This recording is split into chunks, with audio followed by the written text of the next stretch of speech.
It is recording. You can begin. Okay, today we have an interview. Can I speak Russian? You can speak whatever you Ага. need. Сегодня мы проводим интервью с Анной Гудельман, которая является участником Холокоста, которая 102 года и которая разрешила делать эту съемку и изъявила желание, за которое мы очень благодарны. Санечка, по телефону я вас хорошо слышала. Мы очень вам благодарны за то, что вы хотите дать нам это интервью. Пожалуйста, Я начинайте. согласилась, Лилия, мне спасибо, я согласилась. Пожалуйста, начинайте Я ничего не свой вру, что вы знаете. Пожалуйста, начинайте свой рассказ. Все, Анечка, говорите. Сказать уже? Да. Говорить? Уже говорите, да. Так. Когда началась война, мы жили на этой границе с Румынией. Так. Я осталась только с мамой, у нас было 5 детей. Я остался с мамой, потому что русские пришли к нам в 40-м году, так нельзя было мастерская держать. Так братья мои были столярами. Так старший брат держал мастерская, а меньше, средний, меньше работал у него. Когда русские пришли, так нельзя было эту мастерскую закрыть. А им не было где работать, хозяев не было. Так они уехали в Черновицы втроем. Старшая сестра, ее звала Бастя. Она вышла замуж, я была ребенком, это было в 30-м году. Но я помню, да, я помню. Хоть мне было, наверное, лет 6-7, но я все помню. Она вышла замуж, ее муж после того, что они вышли замуж, он уехал в Бразилию. А папа, это когда я родилась, до того, что я родилась, мне папа вернулся с Первой мировой войны. Это было где-то, наверное, 19-й год. В 20-м году я родилась. Я родилась 1915 ноября. 1920 года. Это было в 1909 году. Папа жил до 30-го года. 30-го года он лег спать и получил инфаркт. Хотя врач пришла пешком в ночную рубаху, потому что она была, как сказать, с нами в хороших отношениях. Она дружила с моим папой. Они были в одной организации. Они были царонисты. Мой папа был царонист. Да. Или либерал, я уже... Да, я ребенком была. В 20-м году мне было еще 10 лет не было. Мне папа умер от инфаркта. Ему было 52 года. Всего. Я была, конечно, похорон. Эта врачиха тоже пришла на похорон. И была очень большая похорона. На улице у нас была приспа. И на приспа люди встали и начали разговаривать, какой мой папа был. Несмотря, что он был сапожник. Моя мама из очень хорошей, интересной семьи. Ее фамилия по маме Векштейн. Вы слышали в Америке? Векштейна. Это известные люди в Америке. Они из Британии, но они уехали, я не знаю, когда, в Америке. Они там, очень известные люди были. Вот это мои предки. У нас был еще дедушка, папин отец.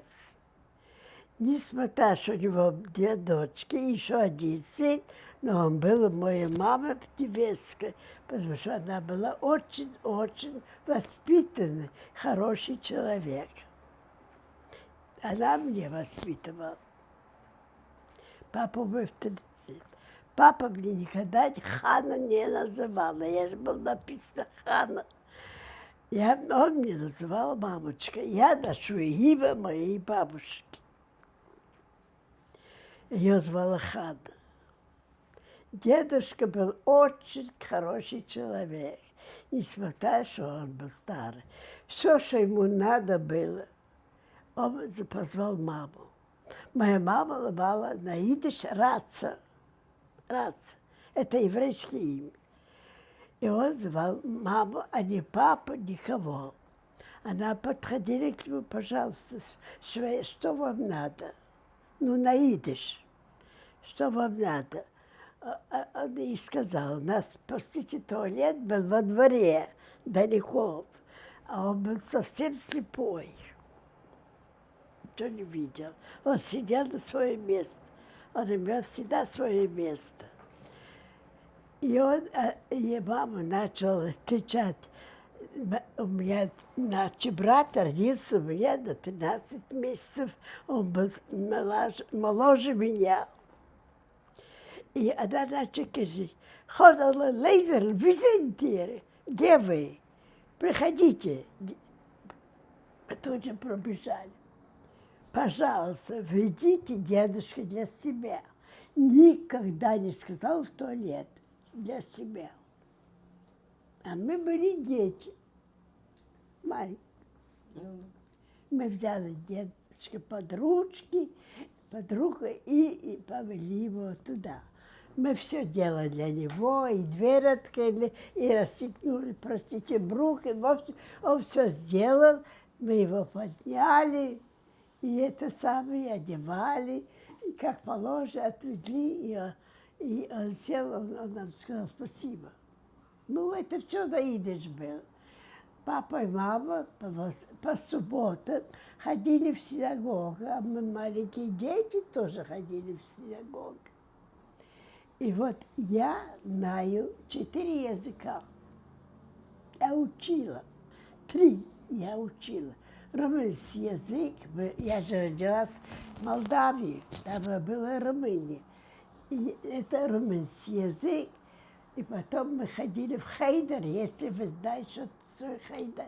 Мы ходили в хейдер, учили иврит и молиться. Я могу молиться. Я приехала в Израиль, моя покойная первая невестка нам сказала: вы со мной поедете в Хайфе. Я говорю: а что, я должен с тобой ехать в Хайфе? А вы у нас самая главная. Несмотря на то, что у него институт, и у нее тоже было высшее образование. Я должна была ехать, потому что могла почитать, и могла все рассказывать, и все найти. И спросить, где что. Понимаете? Все. Вот вам это... Потом папа умер, братья уехали, русские пришли, братья уехали в Черновицу. Я кончила 4 класса румынский. Я владею румынский язык. Потом я это самое... Мама мне сказала, папа уже не было. А мама ухаживала все за семью. А дедушка умер в 1939 году, а папа в 40... Не, папа, значит, в 29-м дедушке, и в 30-м умер папа. Год после него. Старшая сестра сидела и работала, была была швейка. Сидела и работала. Я, ребенок, сидела, посмотрела, как она там шьет. И мне это нравится. И тетя рядом, моя папина сестра жила рядом, и мы тоже, я тоже к ней заходила, и потом она мне сказала: Холол, тебе нравится? Я говорю: да, мне это нравится. Когда я кончила школу 4 класса, надо было учить, а за учебу надо было платить. Денег не было у мамы. Она мне говорит: Холол, чем ты хочешь быть? Я говорю: портнихой. И у меня была тетя, которая у нее был сын это приемный. И у него была сестра, очень хорошая портниха, и она мне отдала и к ней, и я бы учила портняшек работать. И я работала портнихой. Да, и это самое. И я еще пошла к верхней одежде научиться. Пальто, жакеты, костюмы дамские. И я пошла и выучила это тоже. Потом пришла русская. И так это было до 41 года, до 40-го, пока русские пришли. Когда закрыли все мастерские, и мне тоже нельзя было ничего делать, так я это сама начала дома шить. Потихонечку. И работы, конечно, не было. Так был это самый главный еврейский общины я в Липханской, в Липхане я родилась. Это Молдове, граница с Россией, и это с Румынией. И это самое, так это, что я сказала? Что вы работали дома понемножку. Да. И вы находились рядом с румынской границей. Да, я уже такого встретил моего старшего брата до того, что он уехал. И говорит имя Рувин, его звали Рувин. Рувин, скажи мне, что мне делать? Русские пришли, они в еврейской библиотеке делали вот так вот. Что мне делать? Мне надо библиотека. Твоя сестра бы не пошла работать в библиотеку. Он говорит, она работает. Он говорит, нет, она осталась без работы. Она пойдет работать в этом еврейской библиотеке. Я говорю, я спрошу ее. Он пришел домой и говорит, скажи мне, ты хочешь идти работать в библиотеку? В еврейской, он мне рассказывал. Я говорю, конечно, хочу. Почему бы и нет? Но там надо делать порядок. А в отношении порядок, я уже старая. Он говорит, что я сама с этим в отношении порядок и чистота. Я говорю, порядок, ты же знаешь, что я могу делать, я сделаю. Я пошла работать в библиотекаршей. И пока русский пришла. Я делала там порядок. Там надо было все книги взять и приклеить на обложки, открыть обложку, пришить такой карманчик, чтобы все написать, какое число дает книги, какое число должен принести книги. И я это все записывала. В общем, я сделала полный порядок. Когда пришел человек за книги, я подошла, Толстой. То. Я все знала, где что у меня лежит. Я привыкла на порядок. Моя мама тоже так. Никогда я не ищу. Холодильник никого не допускаю. Я не люблю таких холодильников. Понятно, да. Такой. Все. Понимаете? И по сей день так. Ну, в общем, я отработала этот год в библиотеке. Началась война. Я осталась с мамой. Сестра уехала в Бразилию, братья все уехали, работала в Черновице, мебельной фабрике. Я осталась с мамой одна. Ночью начала стрелять. 3 часа ночи 22 июня, 3 часа ночи, на 23. Утром мы встаем, балаган, все выходят и уезжают. Едут, пешком надо быть. А 25 километров было у нас, это Бричан, другой город. Там был мамин брат и ее дети, 2 дочки и 2 сына, и внуки, и мамин брат. Так куда нам идти, мы с мамой. Как мы были, ничего с собой не взяли. Только я схватила пальто, это самое демисезоновое, и мама шал. И так мы шли пешком до Бричана. Пришли мы в Бричан к брату. Они же нас не выгонят. Война идет. Понимаете? Потом пришли эти самые бандиты и сказали, что в Селевказский, что мы хотим отвезти в Селевказский, все нормально, и что мы собрали все.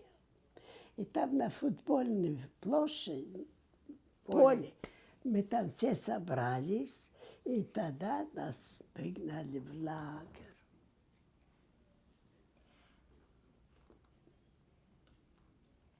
Это было на второй день.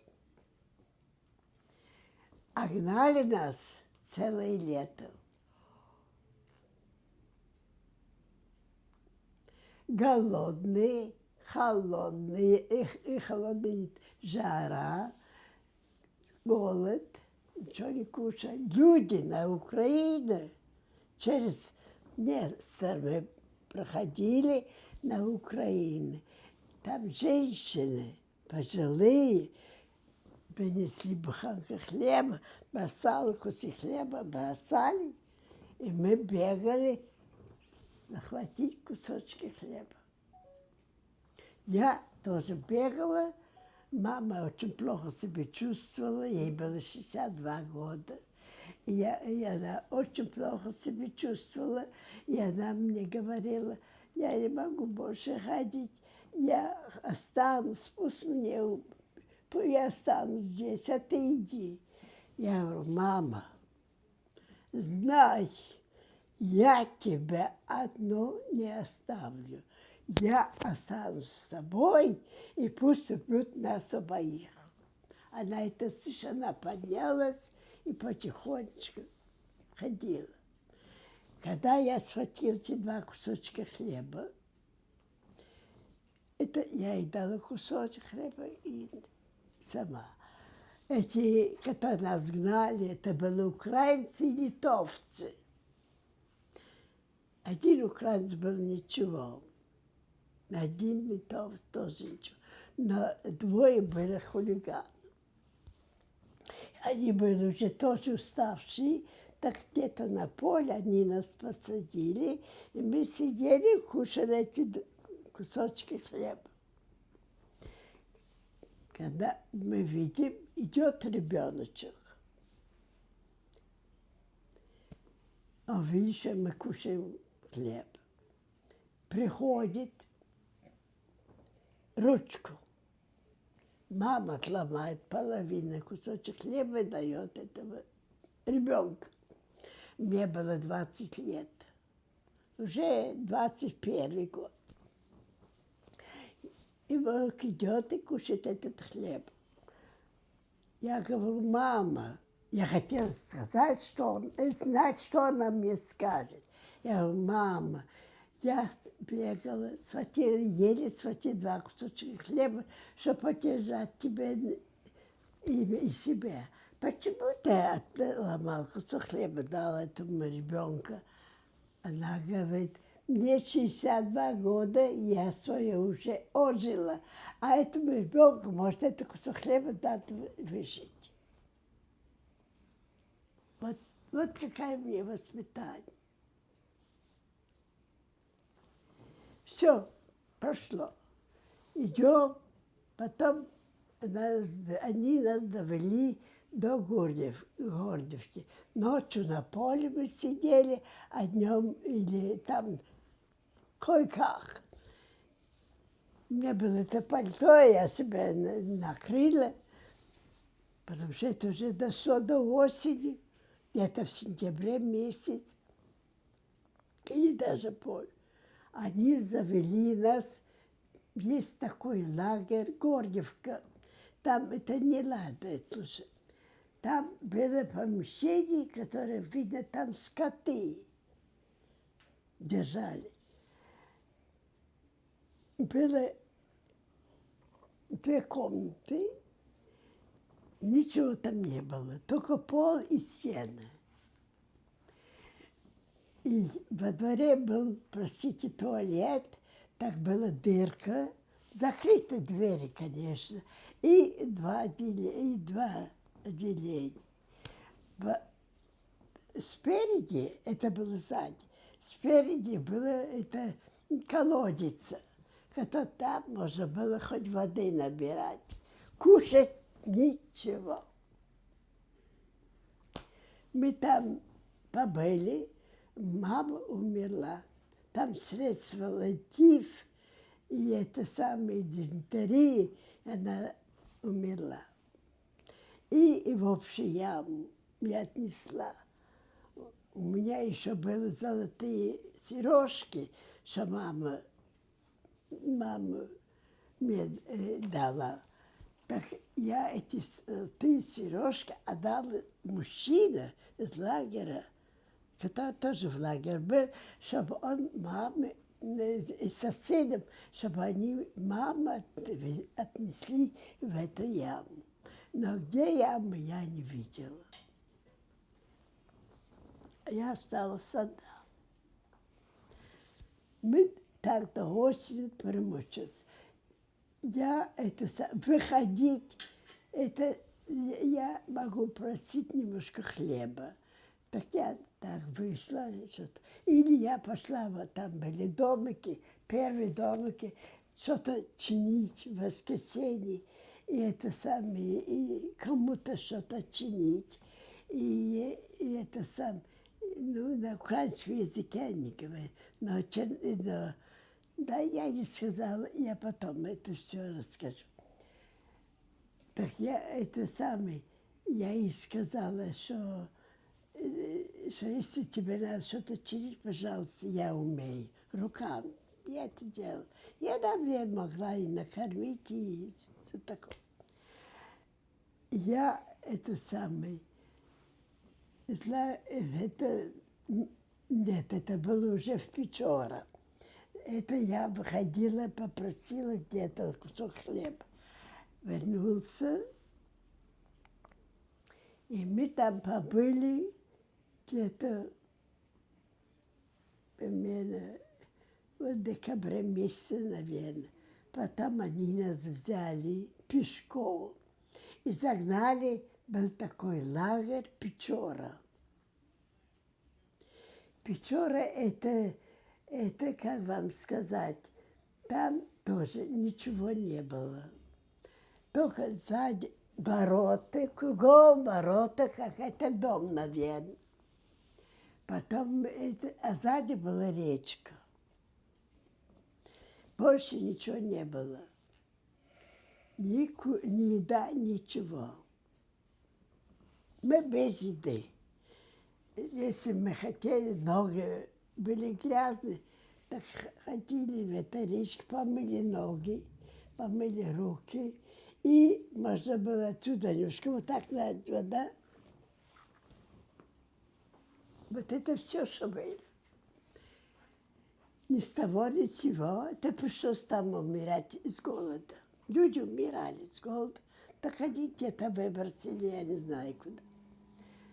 Я, это самое, пришла машина, объявляет, кто хочет ехать на работу, мы вас отвезем. Что они делали? Они везли людей к ямам и убивали. Так я думала себе так, что я буду здесь сидеть, умереть от голода, это же мучительно. Я пойду убью, так и быть. Что делать? Сюда я умру, я отсюда не выйду. Я тоже решила ехать. Так они нас навезли, есть такой Браслов, это недалеко, 25 километров, Тучина. Я это самое, и они туда нас завезли, там было закрыто. Там были нары, Мы уже могли на народ. Кухня была. И там мы там были. Оттуда утром они нам дали, сейчас я вам скажу, они нам дали буханку хлеба на неделю, и утром, и вечером чай. А утром пришел эта машина грузовая, и шофер, и нас отвез, там был карьер, что надо камни рубить. И вот мы 4 года рубили камни до дня, который освободили, когда немцы уже удрали. Мы там рубили камни. Мужчины были вот такие большие молотки, и они сидели. Они это карьера динамитом оборвали. Там была река. Один этот немец с нами работал, немец. Ему было уже, наверное, 50 лет, что уже на фронт не берут. Так он с нами работал. После войны, если я сказала, что там был хороший немец, так я сказала, она любит немцы. Но сейчас я вам все расскажу. За 4 года они повесили на кого голос. Он, когда надо было разорвать эту карьеру, тогда он нас отогнала в сторону или к речке, и оторвали, и это динамитом, это все сорвалось. Падали камни, большие камни, и потом он нас позвал всех, и там мы себе делали эти камни мы себе делали сиделки, и женщины сидели с маленькими молоточками и рубили камни. А мужчины большими молотками рубили камни, чтобы было меньше. 4 года мы там работали. Этот немец никого не ругал, ничего. Да, с нами был еще это, который с лагеря, нас караулил лагерь, еще на карьере, утром ехала с нами, чтобы нас караулили, чтобы никто не удрал. И вот так мы работали. Днем нас привезли на карьер бутон, суп, старый горох с мушками. Мухами. Потому что горох, когда он стар, так и внутри мушки. Так его варили. И это самое, и вот этот суп, и бетон нам дали, как и солдата. И залили туда один, это самый поварок, этот суп, и мы этот суп кушали. Мушки выбросили и кушали. Сидели на своем месте, мы это кушали. Вечером чай и кусочек хлеба, что там было. Одна буханка хлеба на неделю. И вот этим нас кормили. Работали мы 4 года. Да, зимой, это было лето. Зимой, когда выпадал снег, они выгнали, что ничего не было на нас. Приехала Черновицкий, она мне подарила пижаму. Пижаму на байку. Байковую пижаму, я была в этой пижаме. А туфли уже не было. И это самое, и кто-то мне дал мужские туфли. Я завязала тряпками ноги, и эти туфли одевала, и так я ходила. Так мы отработали 4 года. Зимой снег мы чистили, ну, конечно, немец с нами был. И летом мы сидели на карьер. Когда мы пришли домой, кончился 4 года, эти 4 года, это было, 9-й кончился, где-то, может быть, 7 числа или 6 числа было. Мая. Мая. пришла немец рано утром, этот, который с нами работал, и крикнула, чтобы мы все выходили. Спали мы на эти нары без ничего. Мы все выходили. И туда он крикнул, чтобы мы все разбежались, потому немцы удирают и хотят нас убить. Отогнала вот эти, что стоят на вороты, чтобы они ушли и нас выпустили. Выпустили нас. Мы уже были свободны. Мы вышли на ворота. Там был мой муж покойный. Тоже он с папой, с мамой. Две сестры в лагере остался, и папа с мамой. И старшая сестра со мной учился в одном классе в школе. А одна, третья сестра осталась жива. Я был с этой сестрой. Мы выходим, мы еще знали себя из дома. Мы выходим, он говорит мне, ну, куда ты сейчас ходишь? Я же была одна. Я говорю, мне некуда идти. Я говорю, а куда вы идете? Он говорит, нам тоже некуда идти. Я говорю, это плохо. Я думаю себе, я их возьму с собой. Я говорю, идемте со мной. Куда? Я говорю, идемте со мной. Я зашла, там женщина была одна, с дочкой старая женщина, взрослый человек, дочка. И я, когда выходные, так я просила вот это Зигмунд, да, это Зигмунд, который нас тоже вез, это сам туда на карьере, так он ушел, там лес был, он ушел к партизанам. Когда мы вернулись, его уже не было с нами. Но тогда я ему в воскресенье просил, чтобы он мне немножко выпустил, чтобы я могла, я ему не сказала подработать, я ему сказала, чтобы я сам выпросил кусок, что-то покушать. Я выходила, я к этой женщине зашла, я ей всегда по воскресеньям что-то помогала там, и это самое, и шила ей все, что ей надо было руками. Она была очень довольна. Она мне накормила и что-то дала, хочется в лагерь. Я говорю, идемте со мной. Куда? Я говорю, идемте со мной. И я зашла, я отвечала в этой женщине. Я говорю, она мне открыла, я говорю, ты знаешь, война кончается, немцы удирают, немцы хотят нас убить. Это мой брат и сестра, я хочу, чтобы ты нас спрятал, пока не удерут. Она говорит, хорошо, заходите.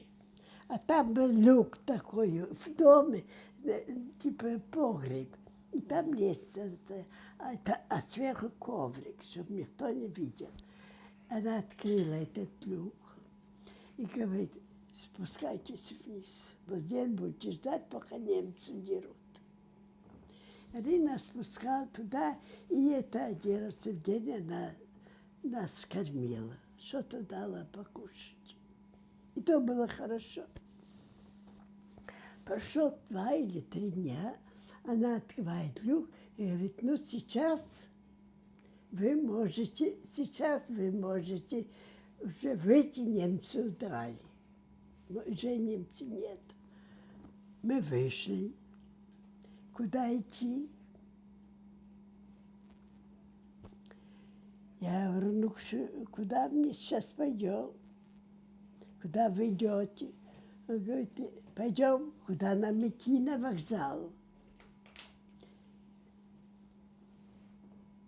Я говорю, ну, я тоже, наверное, пойду на вокзал. И вот мы шли на вокзал. Мужчина отдельно и женщина отдельно. Вагон стояли. Мужчина отдельно, женщина отдельно. Но поскольку у него была эта сестра, так ее посадили вместе с ним. А я вместе с женщиной. Мужчины завели в Бухарест. но немцы еще были. И женщины, там есть такой город недалеко от Бухаресте, Колорасьяломица. Да, есть такой. И женщины туда. И что они делали? Они нам дали комнаты. Нас уже не было много. Дали комнаты, на полу мы там спали и кормили немножко, тоже кормили. И мы заставили нас стирать белье еще для солдат. Но это было пара дней. А я ничего не знала. Нет, это в Колорасьяломице. Да, они нас завели в Колорасьяломице, потом они пару дней мы стирали белье, потом вышли. Думаю, устроюсь работать.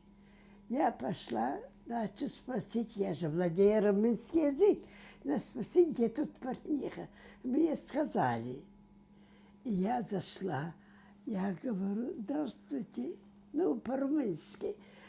Я поздоровался, я говорю, тебе нужна портниха. Она говорит, да.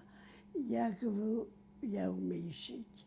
Ты хорошо шьешь? Я говорю, ты увидишь. Я хорошо шью. И она мне приняла. И она дала мне адрес, куда обратиться, что я могу снимать ночлег, чтобы я где-то спала. Я начала там работать. И я там, может быть, неделю работала, не больше.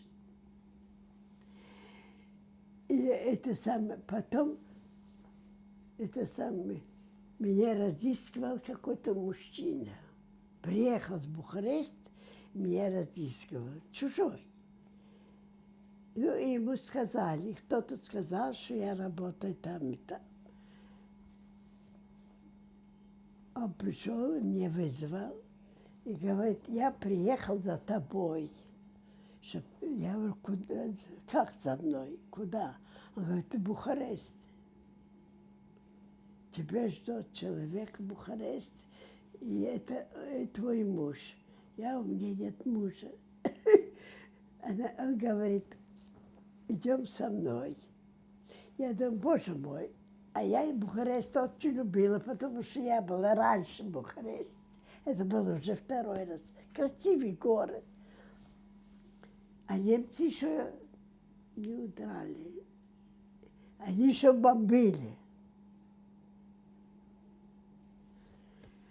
В общем, я уехала, я пошла, рассчиталась с этой портнихой, я ей сказала, она была в ужасе. Ты уезжаешь? Зачем ты уезжаешь? Работа у меня. Что тебе плохо? Я говорю, мне очень хорошо, но мне ждут муж. Я должна встречаться с мужем. В общем, все, я рассчиталась со мной, я ушла. Ушла с этим человеком, говорит, вечером у меня поезд, у меня билет есть, а тебе все готово. И мы вечером поехали, а утром мы были в Бухаресте. Я выхожу с вагона, стоит этот мужчина, который с сестрой, и ждет меня. Я, боже мой, что он мне ждет? Я не поняла, в чем дело. Он говорит, идем со мной. Куда? Идем со мной. Он меня завел к одной женщине. И говорит, эта женщина говорит со мной на румынском языке, но она была еврейка, как видно.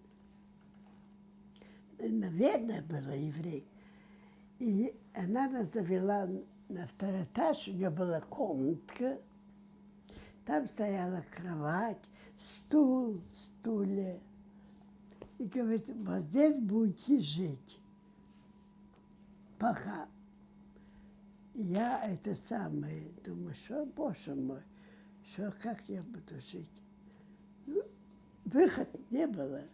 Она дала мне примус. Знаете, что такое примус? Дала мне примус, дала мне кастрюлю. Но деньги у меня же были. И мы уже купили продукты, и я начала готовить. Я умела готовить, но я у нее спросила, она мне помогала. И мы там побыли, жили вдвоем. Я это самое уже готовила и все такое. Она мне дала посуду. Потом пароход приехал и забрал это детей. Все детей, еврейские дети, забрала в Израиль. А это его сестра влюбился, его сестра тоже была в Бухаресте, влюбился один парень, хороший парень, он тоже в лагере был, но не в нашем. И она была симпатичная. И он это самое говорит, что он хочет ее забрать в Израиль, вот на пароходе. Так мой муж говорит, я в Израиль не еду. Вы как хотите. А ты ее отпускай, он говорит, да. Пусть едет. Если она хочет, пусть едет, я ее не держу. В общем, они уехали. А я ничего не сказала. А потом начали, значит, люди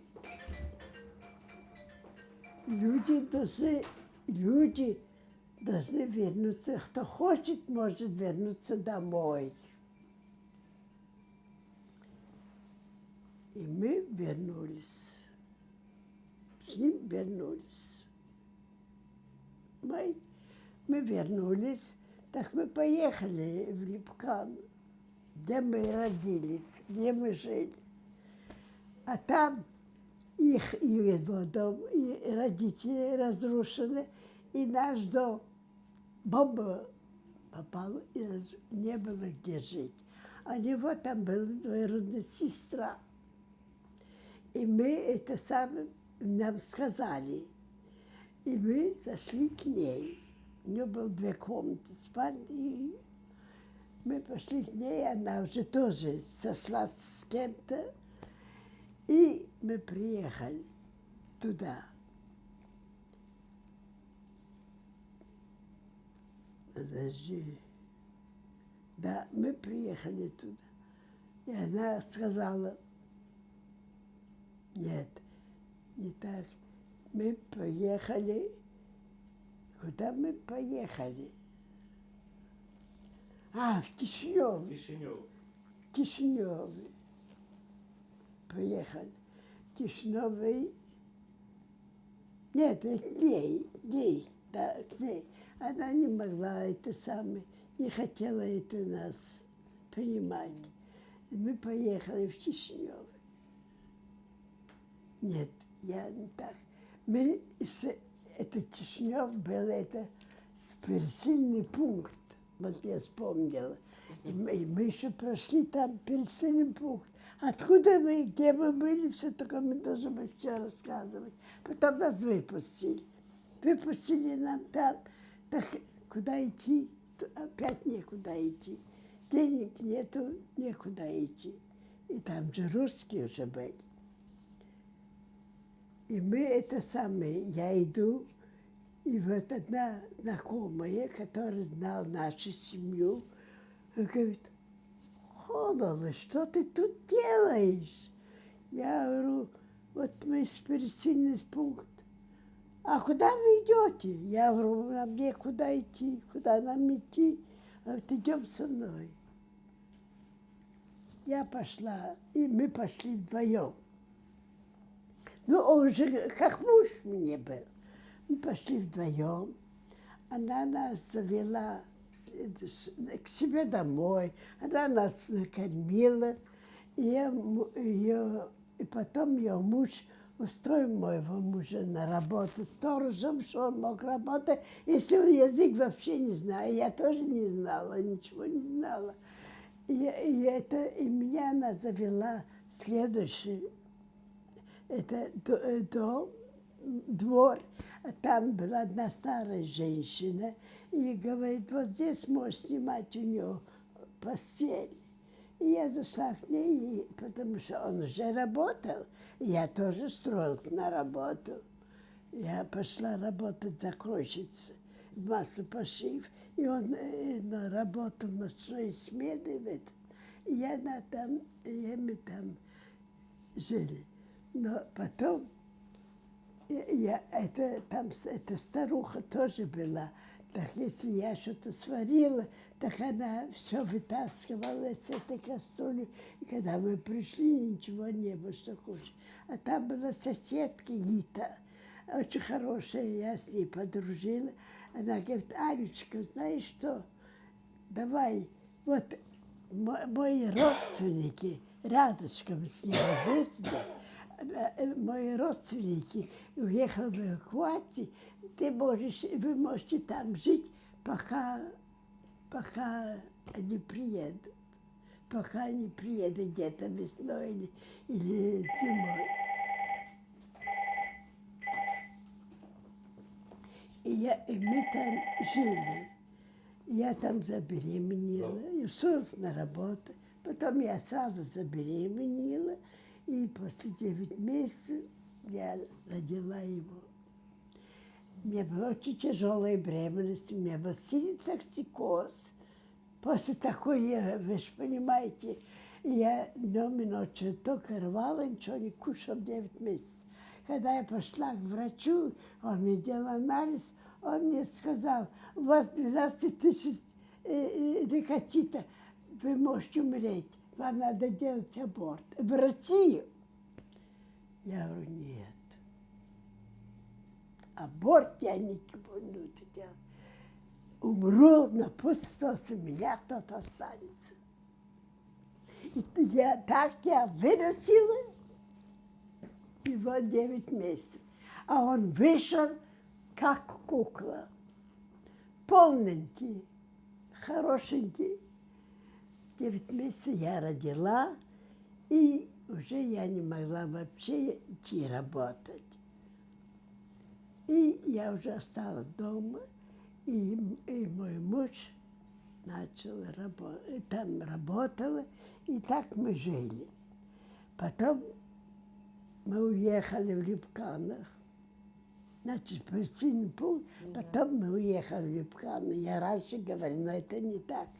Мы поехали в Липканы, и его сестра не хотела нас держать, даже 2 дня.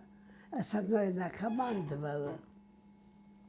Он говорит, я еду в Черновицу, мой муж. Я говорю, что ты едешь в Черновицу? Я еду в Черновицу. Хочешь, езжай. Завтра я приеду. На завтра он приехал, идем со мной. А ему было уже 6 месяцев.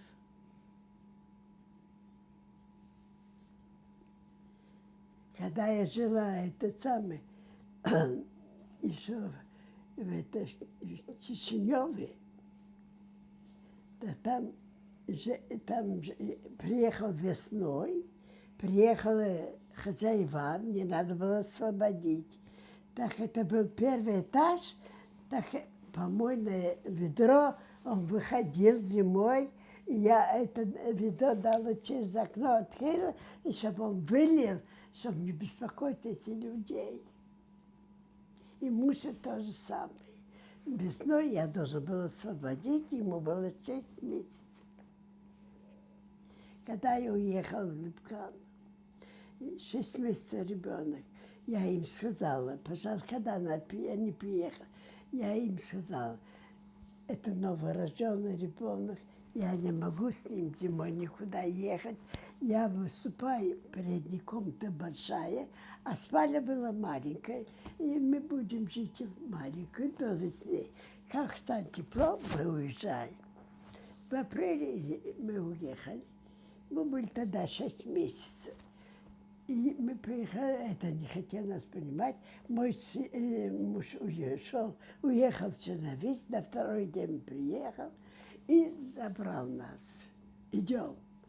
Мы уехали в Черновиц. Он устроился на пухперевая фабрика сторожа. Мы же русский не знали. А я, там был подвальное помещение, так это из фабрики директор делал так, чтобы нам дали вот это помещение. И вот нам дали. И я там делала уборку, побелила, покрасила полы, все сделала. Он там работал. А он был со мной. А днем, когда мне надо было там что-то делать, так мой муж ее забрал к себе там. Это было уже лето. И все фабрика нянчила его. Так его любили все. Начиная директора, кончая всех. И мой муж с ним сидел на улице, на скамейке сидел. И вот мы перебрался в Черновицы. В Черновицы приехали, так сразу квартиру нам не дали, а мне нам дали чердак под крышей. Но это было где-то в мае месяце.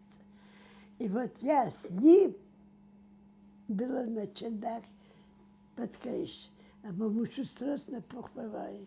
Он все рассказывал, и сразу дали мне это подвал. Я пару дней там был. А соседи, которые меня знают, видят, что я хожу по лестнице. Ой, ты куда ходишь?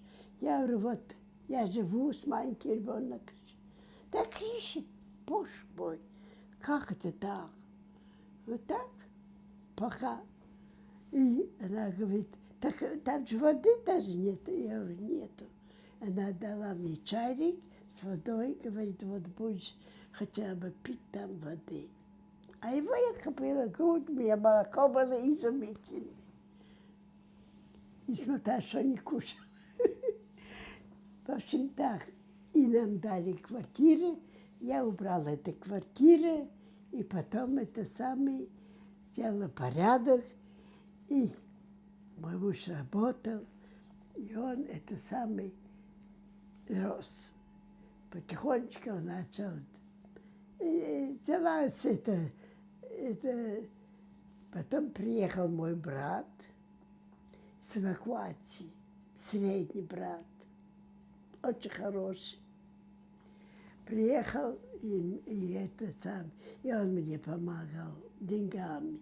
Он еще послал мне когда в Кишиневе я жила, он тоже послал мне где-то деньги. И они бы нам пригодились. Потому что он везде писал, ему сказал, что я живу в Кишиневе. Так он мне тоже деньги послал. Потом он, когда кончилась война, я уже жила в Черновице, он приехал в Липканах, ему сказал, что я живу в Черновице. Так он приехал в Черновице, и мы его приняли, он мне помогал. Он мне сказал, да, и приехал муж и тетя тоже. Приехали в Липканы, это родная племянница, не хотела ее принимать. Так и встретил мужа и сказали, он говорит, пусть приедет к нам. И он мне говорил, пусть приедет, пусть там кажется, что осталось звали, твоя мама или моя мама, он будет у нас. И она нас была до 81 году. Она умерла у меня. И вот так мы жили. И потом нас начал забрасывать в Америке. Был муж двойняти, и у меня тетя была в Израиле. И сестра в Бразилии. Они нам начали забрасывать посылками. И мы уже оделись, и это продавали. И я уже могла устроиться, купить машину. И я уже начал, уже был маленький, я не могла устроиться на работу. И я уже начал немножко подрабатывать дома. И он, он уже ползал, потом он уже начал уже ходить. И вот так мы жили. Понимаете? И в Черновице мы жили Черновицы мы уехали, из Черновицы мы уехали в 1977 году. Куда? Я там тоже работала. Куда вы уехали из Черновиц? В 1977 году Куда? в Израиль. Мой муж хотел. Давай поехали в Израиль. Сестра у него там была. И моя тетя нам выслали вызовы, и мы уехали в Израиль. Но я не жалела. Что я бы сейчас была бы в Черновице, это же Украина. Да. Понимаете? И когда он вырос, начал ходить в школу.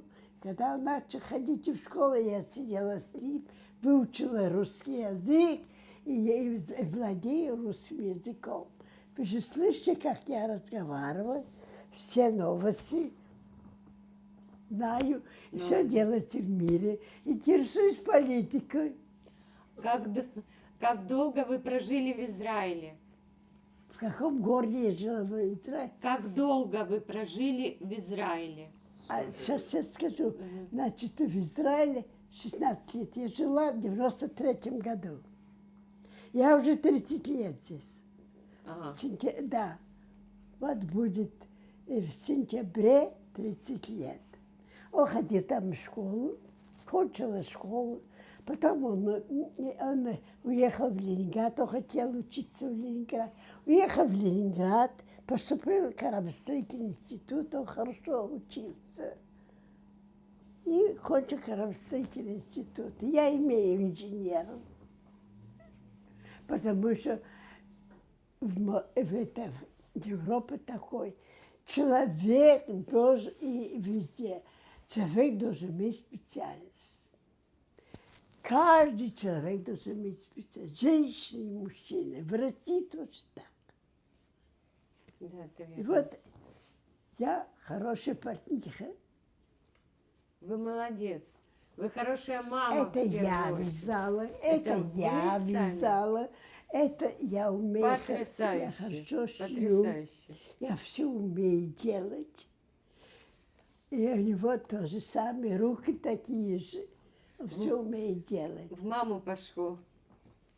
В маму пошел. Скажите, Анечка, а у вас есть какие-то фотографии, которые бы вы хотели показать? Откуда фотографии? Ну, по жизни, которые накопились. Как мы жили в России? Нет, ну, фотографии, которые бы вы хотели показать по окончании интервью. Вот фотографии. Но это надо снять, Вот. он не будет туда. У него все фотографии.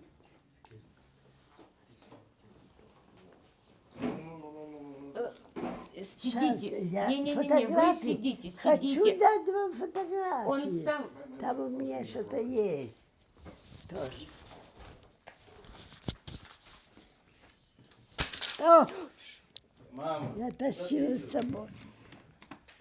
Где-то есть фотографии, сейчас я их найду.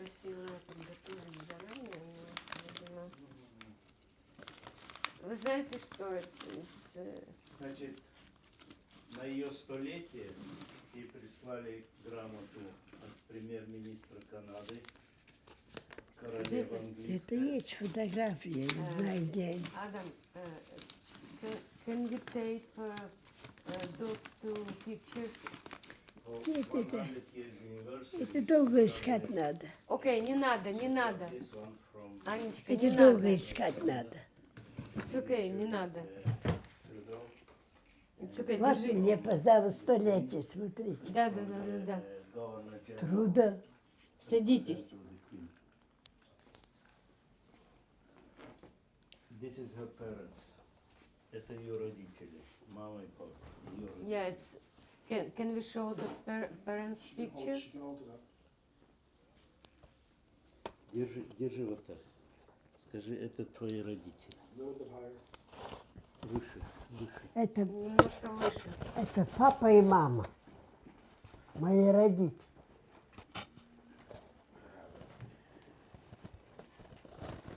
Anything else? Just these. Мои родители. This and... Что-то есть еще?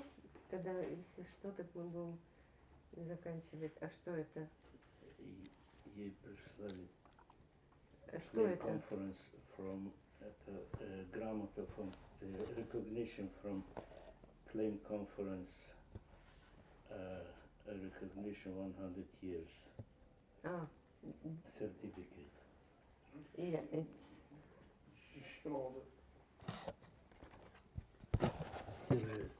A little higher. Чуть-чуть выше. Вы скажите, что это? Михаил, вы скажите, что Yeah. это?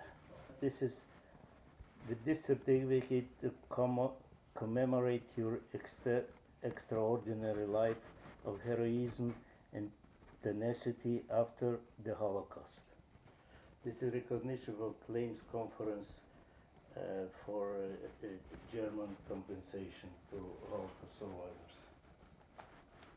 Они немножко неправда 2 года опоздали. Они сейчас прислали, опоздали на 2 года.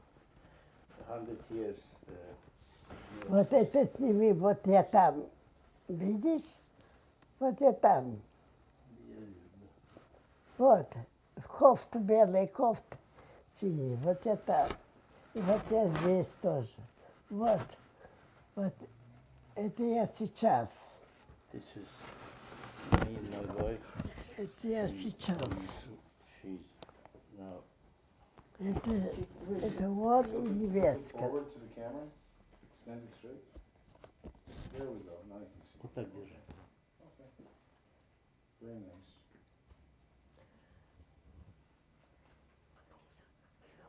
Okay, so I'll just take the pictures of these. And Анечка, большое вам спасибо за такое it, чудесное интервью. Спасибо вам большое.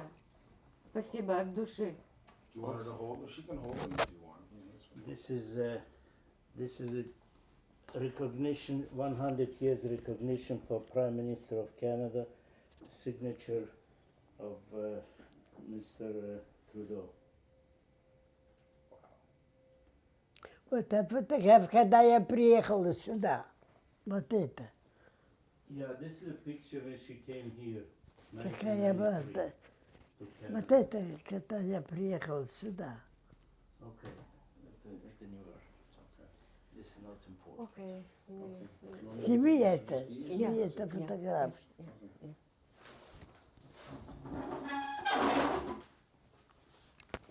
I hope I didn't No, no, make it's it. fine. I'm sorry. This is also recognition 100 years from the late Queen of England. Сними это фото, это.